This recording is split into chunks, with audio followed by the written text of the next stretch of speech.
아시시 성 프란치스코의 생애. 토마스 첼라노. 프란치스코회 한국 관구.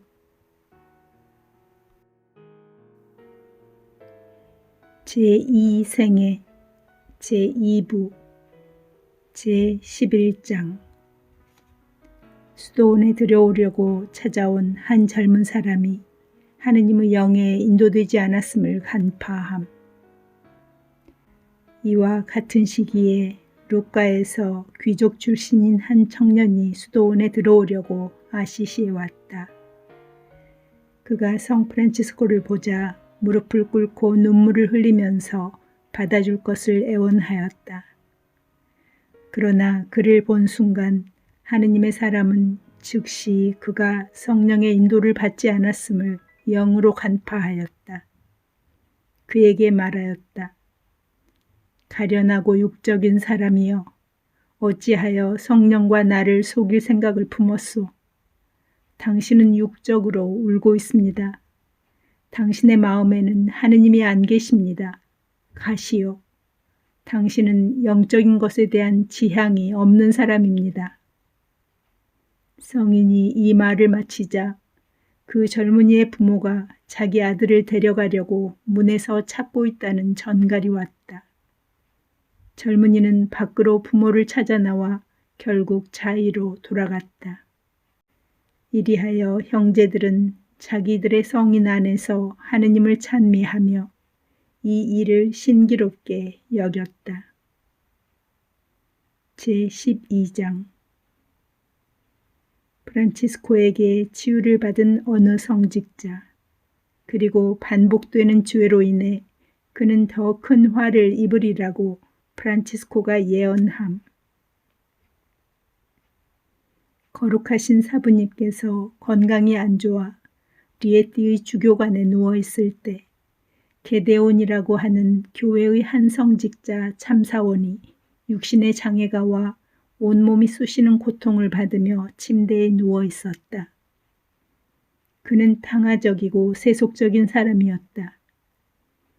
그는 자기를 성 프란치스코에게 데려다 달라고 하더니 성인 앞에서 눈물을 흘리며 성호로 강복을 받고 싶다고 간청을 하였다. 성인이 그에게 말하였다. 당신의 과거에 하느님의 뜻대로 살지 않고 유구의 욕망대로 살았는데 내가 어떻게 당신에게 성호를 긋는단 말이오? 성인이 계속하였다. 그리스도의 이름으로 성호를 긋겠습니다. 그러나 만약 당신이 치유된 후에 당신이 토한 것으로 다시 되돌아가면 더 큰 어려움을 겪을 것임을 명심하시오. 그리고 덧붙였다. 배은망덕한 죄 때문에 처음보다 더 나쁜 일들을 당하게 될 것입니다. 이리하여 성인이 그에게 성호로 강복을 주자 불구가 되어 기기에 누워있던 사람이 벌떡 일어났다. 그리고는 찬미의 한숨을 터뜨리며 말하였다. 나는 나았다. 마치 마른 나뭇가지가 소나기에서 부서지는 듯한 소리가 그의 요추에서 나오는 것을 많은 이가 들었다. 그러나 얼마의 시간이 흘러 그는 하느님을 잊고 추잡한 죄에 자기 몸을 다시 던졌다. 어느 날 저녁 그는 교회의 친구 되는 다른 성직자 참사원 집에서 저녁 식사를 하고 그날 밤 그곳에서 잤다. 갑자기 지붕이 그들에게 무너져 내려 다른 사람은 모두 죽음을 면하였으나 이 가련한 사람만 깔려 죽었다. 성인이 말한 바와 같이 처음보다 더 큰 화가 닥치는 것은 하나도 이상할 것이 없다. 왜냐하면 사람이 용서받으면 그것을 고마워해야 하는 법인데 그렇지를 않고 죄를 반복하면 하느님을 배나 노하게 만들기 때문이다. 제13장. 유혹을 받은 형제. 성인이 그곳에 머물러 있는 동안 마르시카 속관구 출신인 영적인 형제 하나가 무거운 유혹을 받아 몹시 괴로워하며 자기 마음속으로 뇌었다.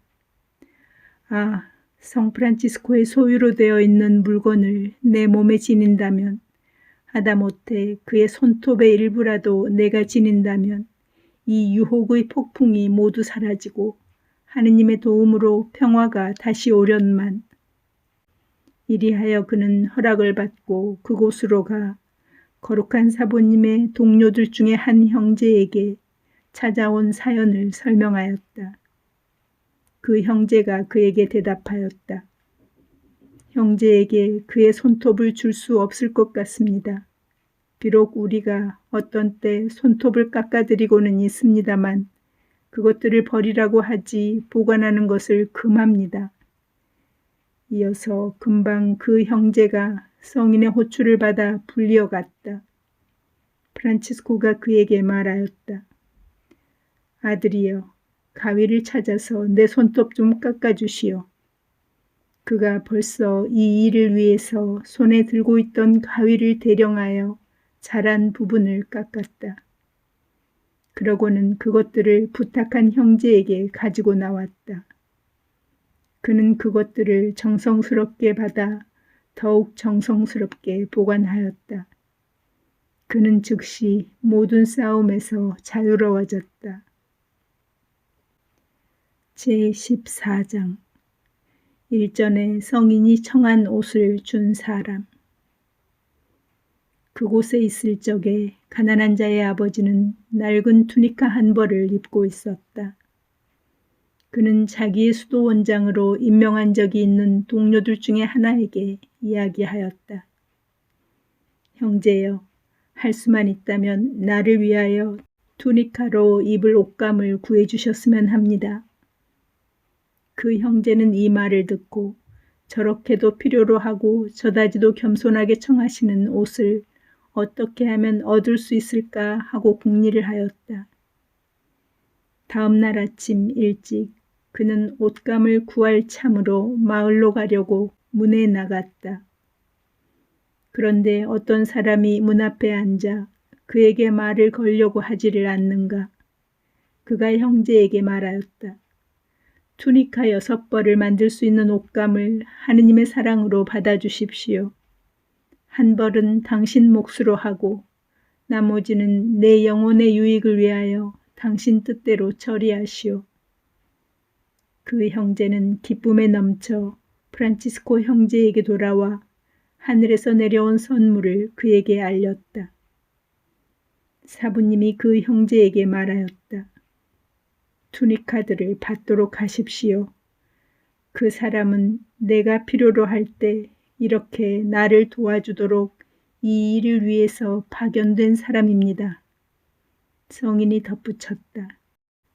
우리를 염려해 주심이 역력하신 다만 한 분뿐이신 그분께 감사를 드립니다.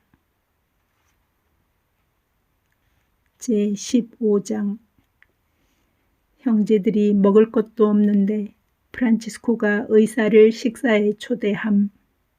그러자 주께서 갑자기 푸짐하게 차려주심. 그리고 자기 자녀들을 돌보시는 하느님의 섭리. 복되신 사람이 리에티 근처의 한 은둔소에 머물러 있을 때 의사 하나가 그의 눈을 치료하느라 매일 그를 방문했다. 어느 날 성인이 형제들에게 말했다.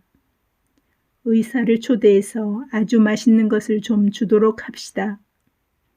수도원장이 그에게 다음과 같이 대답하였다.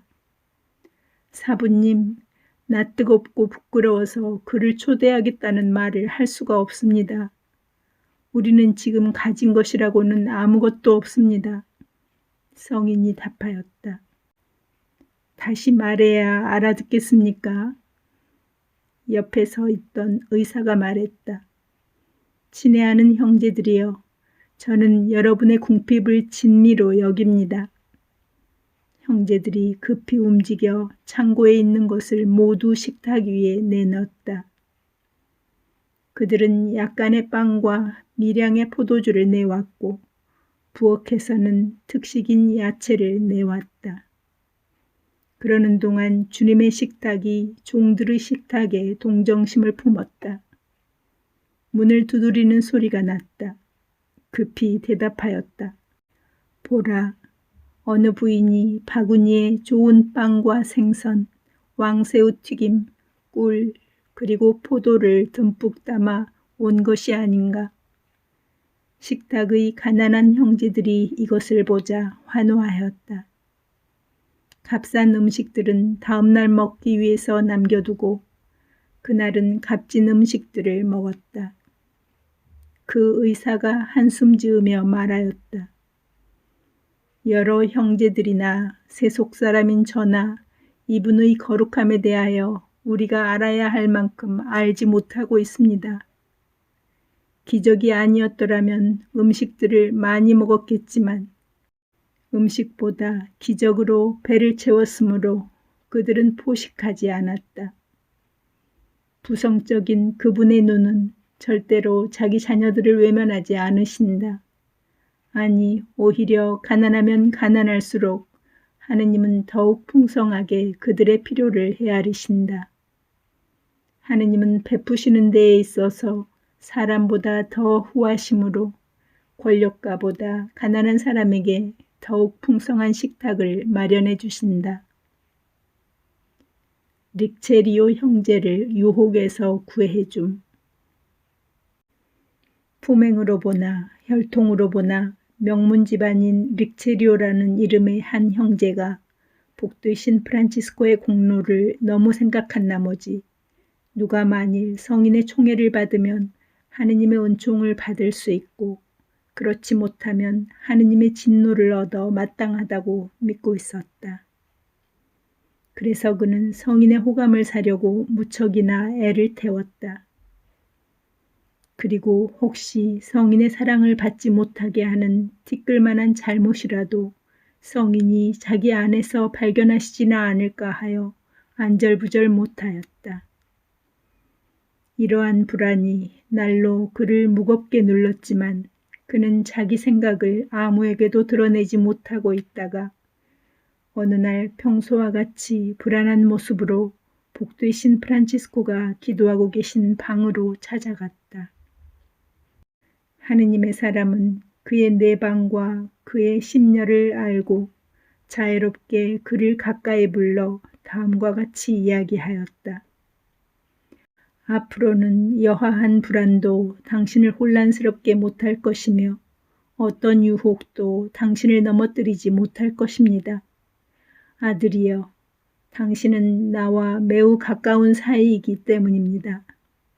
나는 나와 특별히 가까운 형제들 중에서도 유독 당신을 각별한 정으로 사랑합니다. 오고 싶으면 어려워 말고 언제든지 나한테 오시오. 그리고 가고 싶으면 언제든지 마음을 편히 먹고 당신 뜻대로 가시오. 거룩한 사부님의 이러한 훈계에 그는 적지 않이 놀랐고 기뻐하였다. 그리고 그는 그 후부터 사부님의 애정에 대한 확신을 가졌고 그가 믿었던 대로 그는 구세주의 은총 속에서 자라게 되었다. 제16장 성령을 통하여 두 형제의 소원을 알게 되어 강복을 주려고 방에서 나옴. 외딴 방에서 온통 하루를 보내는 것이 성 프란치스코의 습관이었다. 식사 때나 어쩔 수 없이 나올까, 그렇지 않으면 형제들에게 나오지를 않았다. 그런데 이번에는 정해진 식사 시간에도 나올 줄을 몰랐다. 관상에 대한 더 심한 허기증이 더욱 자주 그를 붙들어 놓았기 때문이다. 하느님을 즐겁게 해드리는 생활을 하는 두 형제가 멀리 그렉치오에서 그곳으로 온 일이 한 번 있었다. 그들이 거기에 온 까닭은 딴 것이 아니고 성인을 뵙고 그분에게서 오랫동안 갈망해 온 강복을 받으려는 것이었다. 이렇게 해서 그들이 와봤지만 이미 프란치스코는 형제들을 떠나 자기 방으로 사라져서 보이지 않자 그들은 매우 슬퍼하였다. 더욱이 그가 금방 자기 방에서 나올 것 같지도 않고 오래 지체하는 수밖에 없어 낙담한 나머지 그들은 모든 것을 다 자기들이 부족한 탓으로 돌리고 다시 길을 떠났다. 그러자 복되신 프란치스코의 동료들이 따라 나와 낭망해하는 그들을 위로하였다.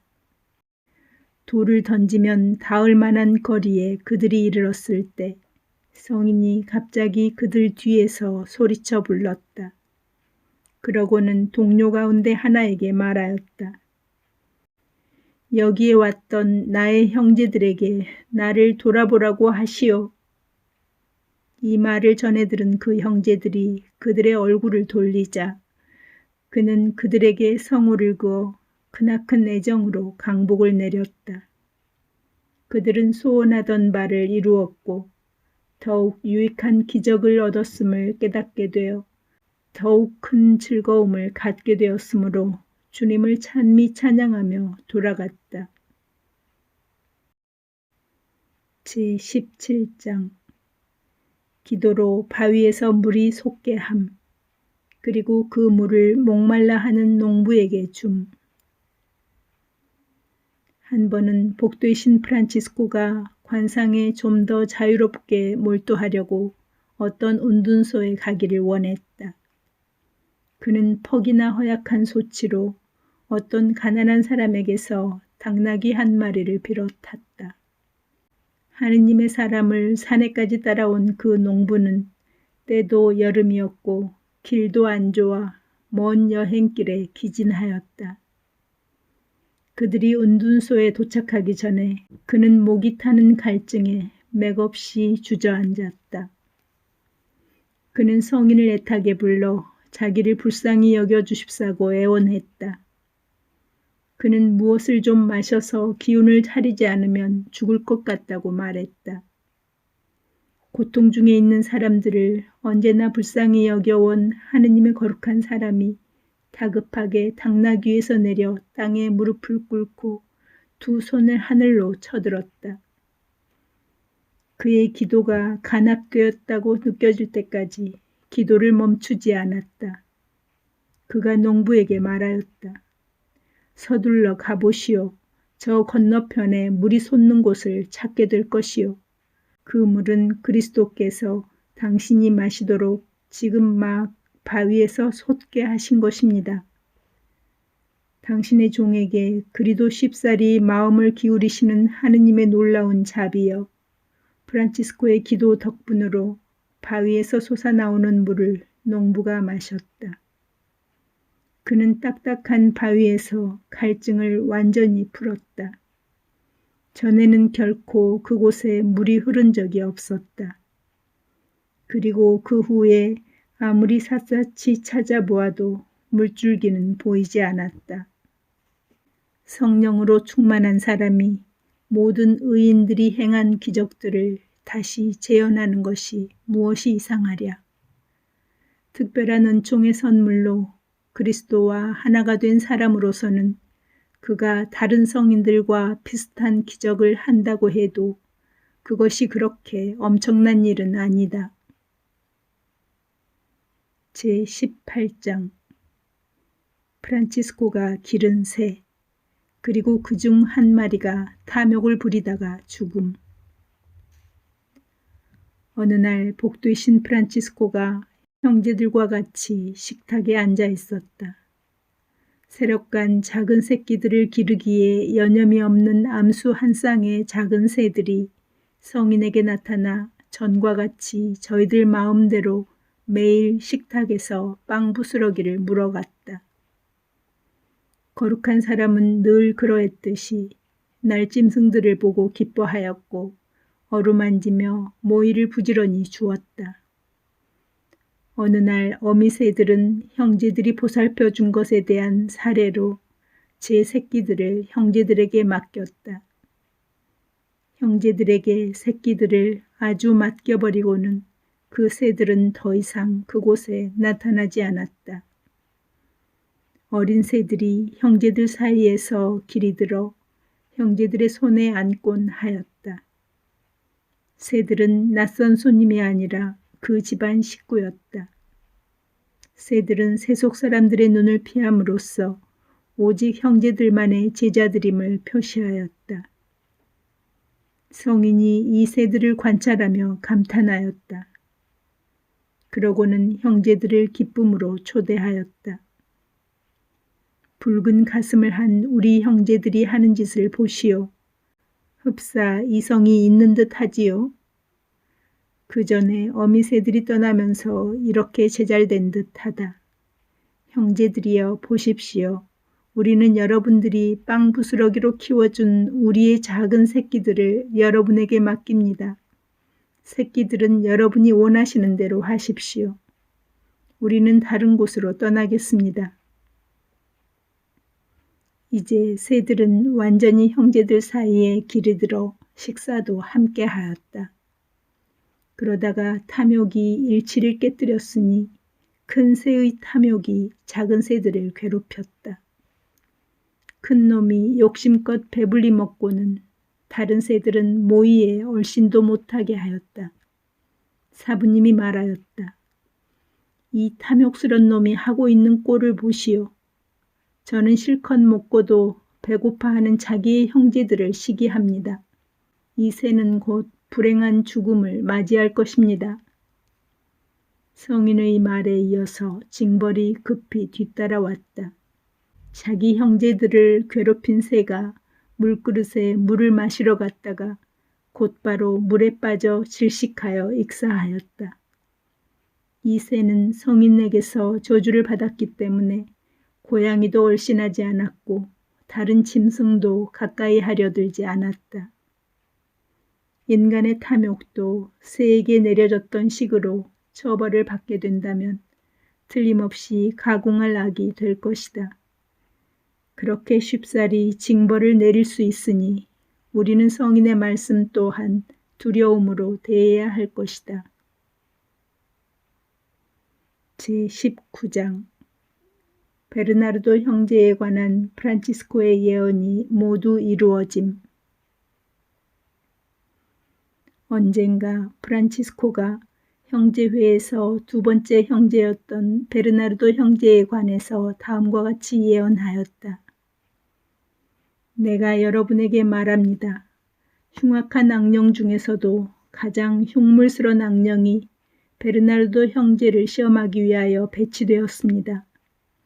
비록 악령들이 이 별을 하늘에서 떨어뜨리려고 끈덕지게 노리겠지만 일이 뜻대로 되지 않을 것입니다.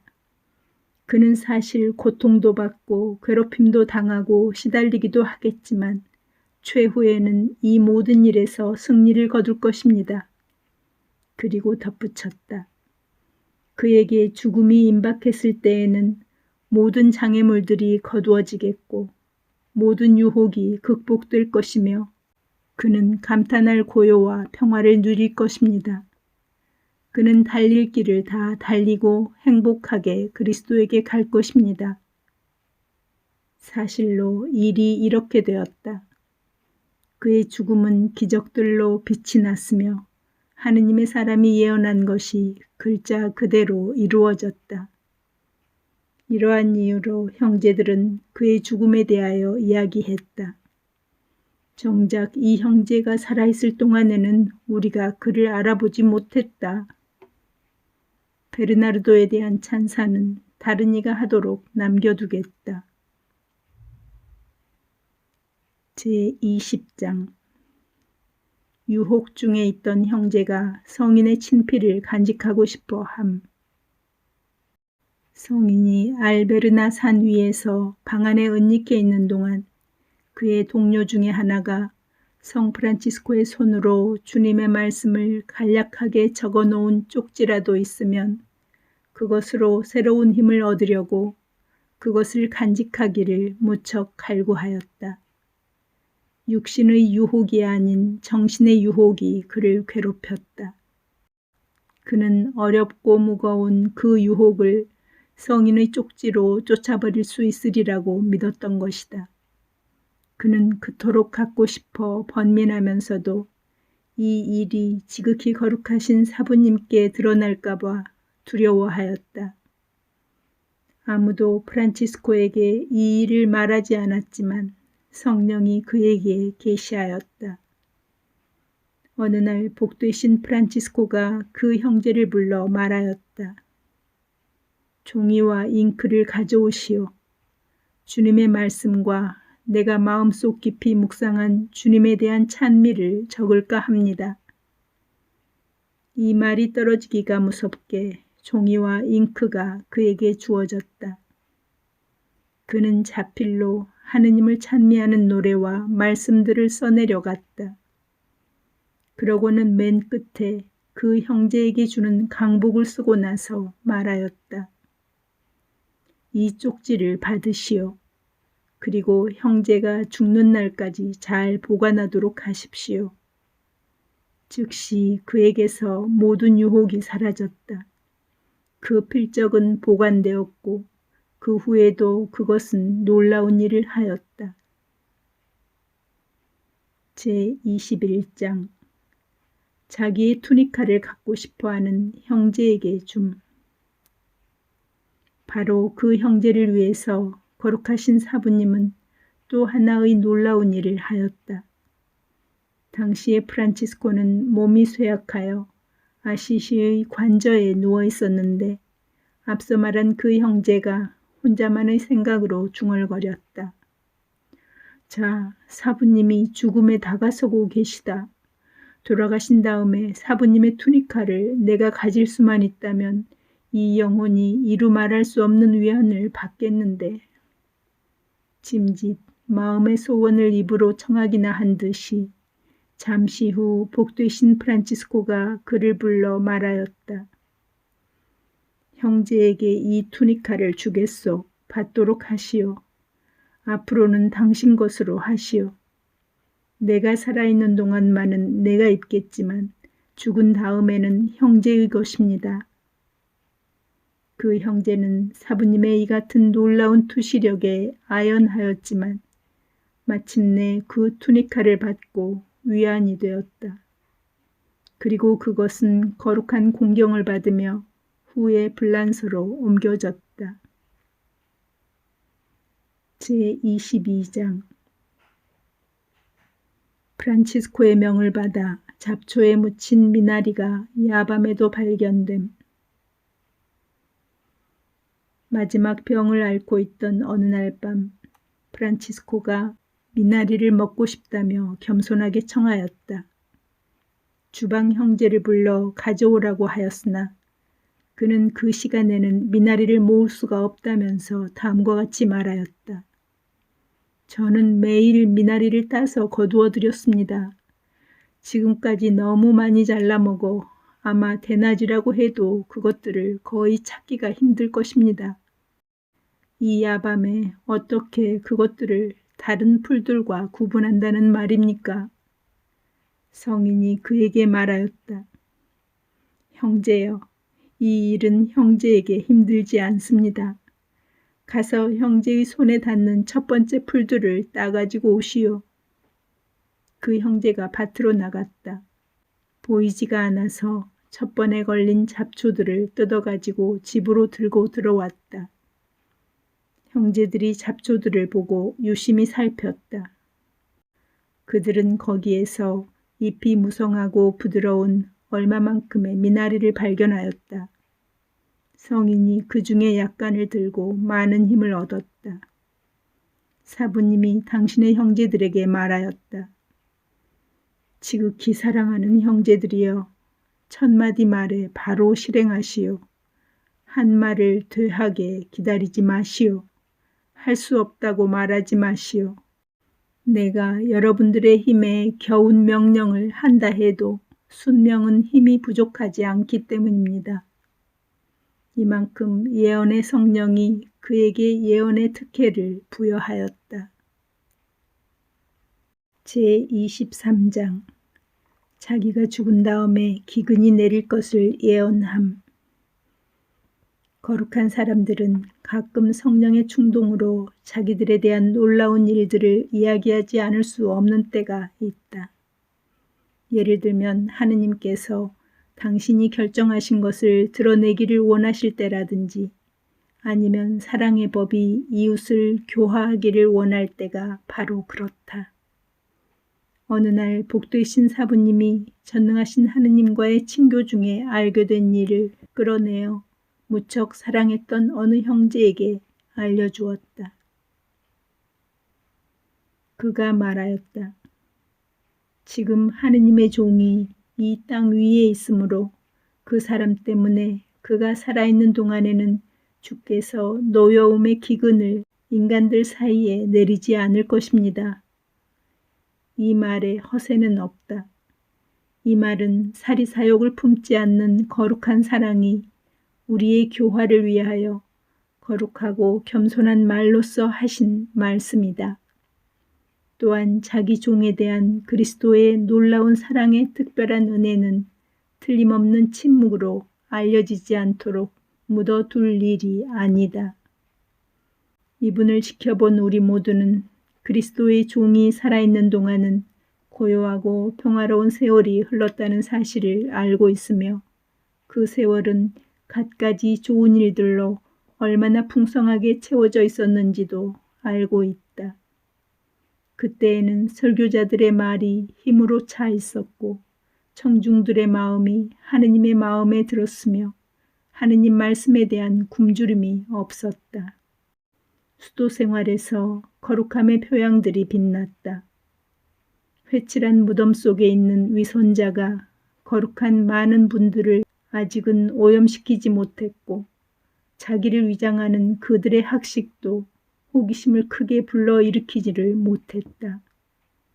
영원한 것들이 모든 이에게 참된 사랑을 받고 있었기에 의당 현세적 재물도 풍성했었다. 그러나 그가 불리어가자 모든 질서가 완전히 흐트러지고 모든 것이 변했다. 전쟁과 반란이 도처에서 일어났고 수많은 죽음의 학살이 삽시간에 여러 나라를 휩쓸고 지나갔다. 기근에 대한 공포는 너무 멀리 그리고 넓게 퍼져나갔으며 그 잔인함은 전례 없이 모질어 많은 사람들을 삼켜버렸다. 그때는 손에 닥치는 것이라면 무엇이나 기묘하게 음식으로 만들어졌고 인간의 이빨은 짐승들도 먹지 않는 것들까지 씹지 않을 수 없었다. 견과류의 껍질과 나무 껍질로 빵을 만들었다. 어떤 사람이 고백하여 확실해졌듯이 부드럽게 표현하면 자식이 죽어도 기근 때문에 부성적 사랑이 애통해할 줄을 몰랐다. 당신 응징의 복수의 손을 붙들고 계셨던 것은 하느님이 과연 누구를 사랑했기 때문이며 또한 누가 하느님의 충실한 종이었던가를 명확히 드러내기 위하여 재앙이 다가올 것이라고 살아있을 때 예언한 그 형제에게 복도의 신 프란치스코가 죽은 뒤 며칠 후에 나타나 자신이 하느님의 바로 그 종이라고 뚜렷하게 밝혔다. 어느 날 밤 그 형제가 잠자고 있는데 성인이 맑은 목소리로 그를 불러 말하였다. 형제여, 지금 찾아온 기근은 내가 살아있을 때에는 주께서 이 땅에 내리시지 않았습니다. 그 형제가 그 목소리에 잠을 깨었다. 그러고는 후에 순서대로 일일이 열거하였다. 이 일이 있은 지 3일이 되는 날 밤에 성인이 또다시 그에게 나타나 같은 말을 하였다. 제24장 성인의 광채와 우리의 무지. 우리 시대의 예언자가 이러한 특별한 은총을 받아 뛰어나게 빛나야 한다는 것은 아무에게도 이상하게 느껴지지 않을 것이다. 사실 그는 지상적인 일들의 어두움에서 풀려났고 육적인 쾌락들을 정복하였으며 그의 지성은 가장 높은 곳으로 날아갈 듯이 자유로웠고 빛 속으로 잠겨들 만큼 순수했다. 이렇게 영원히 빗줄기의 조명을 받아 그는 하느님의 말씀에서 말을 뽑아내어 그 뽑아낸 것을 자기 언어 안에서 메아리치게 하였다.